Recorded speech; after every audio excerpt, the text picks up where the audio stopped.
School ড্রেসের সাদা স্কার্টে পিরিয়ডের ছোপ ছোপ দাগ নিয়ে মাথা নিচু করে দাঁড়িয়ে আছে আদিবা। চোখ মুখে ভয়ের ছাপ, কারণ তার সামনে হাতের মুঠো শক্ত করে দাঁড়িয়ে আছে তার চাচাতো ভাই আদি।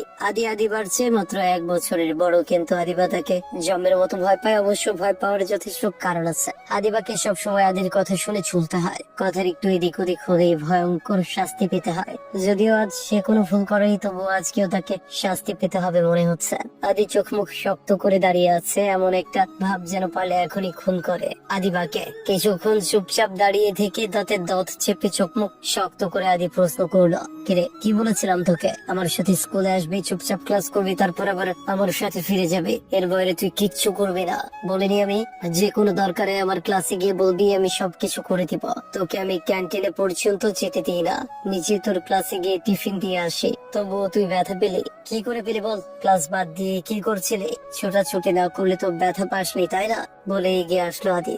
সাথে সাথে ভয় পিছিয়ে গেল আদিবা। আদির দিকে তাকাতে পারছে না, সে নিচে তাকে চুপ করে আছে। আদির তো ব্যথা পাওয়ার সময় মনে ছিল না, এখন ভয় পাচ্ছিস কেন? জবাব দে, ব্যথা পেয়েছিস কিভাবে? আদির এই প্রশ্নের কি জবাব দিবে বুঝতে পারছে না আদিবা। ক্লাস 9-এ পড়া একটা মেয়ে কি করে তার প্রায় সমবয়সী ভাইকে বলবে পিরিয়ডের কথা? তবে প্রশ্নের উত্তর আদি থামবে না, সেটাও সে জানে। তাই কাপা কাপা ঠোঁটে জবাব দিল, ব্যথা পাইনি ভাইয়া। উত্তর দেওয়ার সাথে সাথে আদিত্য আদিবার গালে ঠাস করে থাপ্পড় বসিয়ে বলে উঠল, এমনি এমনি ব্লিডিং হয়? তুই এখন আমার সাথে মিথ্যে বলাও শুরু করেছিস? আজ একবার বাসায় চল, তারপর তোর কি অবস্থা করে দেখে নিস। বলেই টানতে টানতে নিয়ে বাইকে উঠতে বলল। গালে হাত দিয়ে নীরবে চোখের জল ফেলতে ফেলতে আদির পেছনে বসলো আদিবা। তারপরে আদিবা ব্যথা পেয়েছে, বেশ ভালোই ব্যথা পেয়েছে, কিন্তু আদিত্যের মুখে মুখে কথা বলার সাহস তার নেই।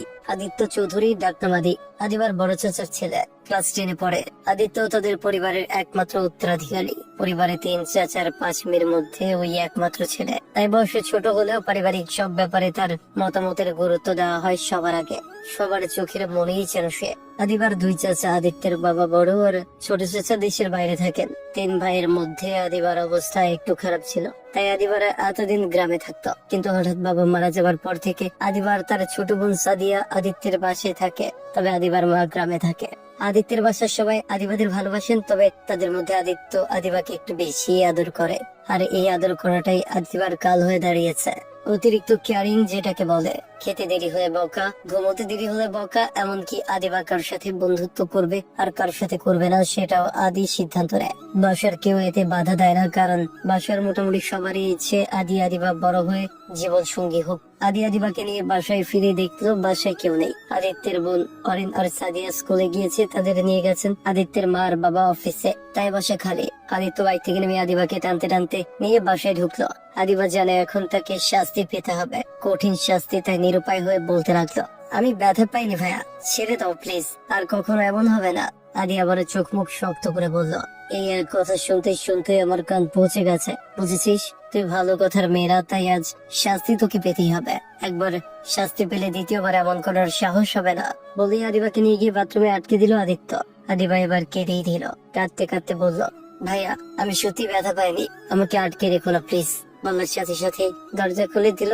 আদিবার চোখ মুছে আদির দিকে তাকালো, ভাবলো হয়তো ক্ষমা করে দিয়েছে, কিন্তু আদিবার সে আশায় জল ঢেলে দিয়ে আদিবার হাতে ব্যান্ডেজ, অ্যান্টিসেপটিক আর